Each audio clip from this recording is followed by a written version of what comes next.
November 30 దేవుని వాగ్దానం. నన్ను ప్రేమించు వారిని ఆస్తికర్తలుగా చేయుదును. సామెతలు 8:21.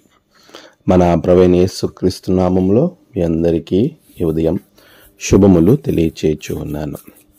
ప్రభునందు ప్రియమైన విశ్వాసులారా, ఎలా ఉన్నారు? అంత క్షేమంగా ఉన్నారు కదా? ప్రభు ఇచ్చే ఆశీర్వాదాలు మన జీవితానికి ఎంతో ఉన్నతంగా ఉంటూ ఉంటాయి. అలాంటి ఉన్నతమైన దీవెనలు మనం పొందుకోవడానికి, ఉన్నతమైన ఆశీర్వాదాల వైపుకి మనం వెళ్ళటానికి దేవుడు మనలను గొప్పగా ఉంచాడు అనే విషయాన్ని మీకు నేను జ్ఞాపకం చేస్తూ ఉన్నాను. ప్రభు సన్నిధిలో మనమంతా సంతోషంగా ఆనందంగా ఉండేటువంటి ఈ ఉన్నతమైనటువంటి సమయాల్లో ప్రభు మనకిచ్చే ఆశీర్వాదం ఎంతో గొప్పదిగా ఉంటుంది.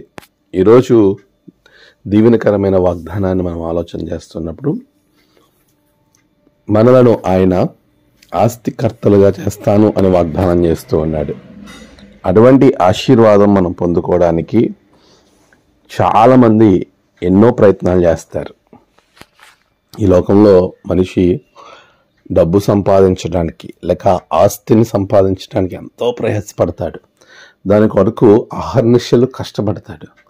అయితే ప్రభు ఇస్తున్నటువంటి వాగ్దానం వైపు మనం ఒక్కసారి చూసినట్లయితే, ఎప్పుడైతే నీవు దేవుణ్ణి ప్రేమించటం ప్రారంభిస్తావో ప్రభు నిన్ను అప్పుడు ఆశీర్వదించడం ప్రారంభిస్తాడు.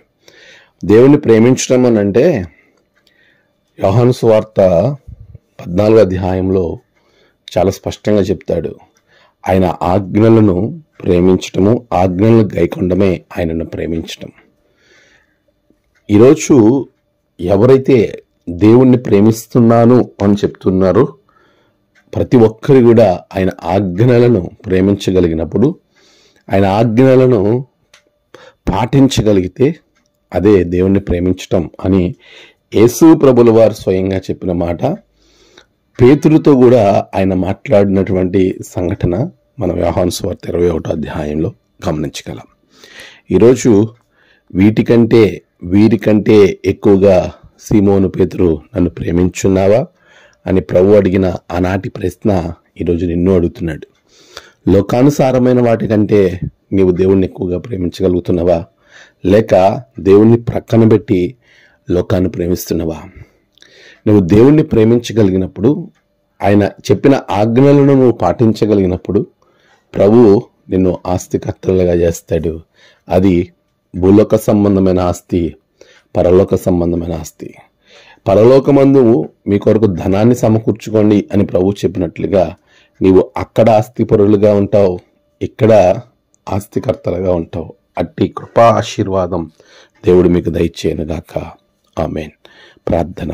సర్వశక్తిమంతుడా, గొప్ప దేవ, నీ బిడ్డలకున్న లోటును తీసివేసి ఆస్తికర్తలుగా చేయండి. దానికి నిన్ను ప్రేమించేవారుగా ఉన్నట్లుగా సహాయం చేయండి. నేడు నీ బిడ్డల ప్రయాణాలు, పనులు, తలపెట్టిన కార్యాలన్నిటిలో గొప్ప విజయాలు దయచేయండి.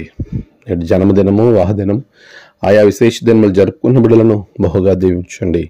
తమ ప్రియులను కోల్పోయి ఆదరణ కొరకు ఎదురు చూస్తున్న బిడ్డలకు ఆదరణ దయచేసి ధనదీవెనతో నింపమని యేసు నామమున ప్రార్థించి వేడుకొంచున్నాం తండ్రి. ఆమేన్. తండ్రి, కుమార, పరిశుద్ధాత్మ త్రియేక దేవుని దీవెన మీకు తోడుగా ఉండి నడిపించును గాక. ఆమేన్.